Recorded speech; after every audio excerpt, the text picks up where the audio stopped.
Euro tuleku tehnilised lahendused on juba valmis. Otsus selle kohta, kas euro kasutusele võetakse, tuleb 13. juunil. Siis kogunevad Euroopa Liidu rahandusministrid ja inimesed usuvad, et nende elu see suurt ei muuda, töökohti loodetakse siis aga rohkem.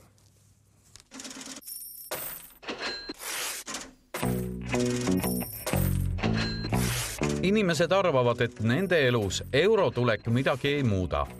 Mõned on siiski euro vastu, kartes, et läheb hullemaks. Äkki siis läheb majanduses paremaks olukord? Ei mõtle ka sellistele asjadele üldse.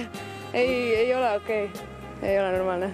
No ma usun, et see on küllalt perversne, et õige tegu see nüüd kindlasti ei ole.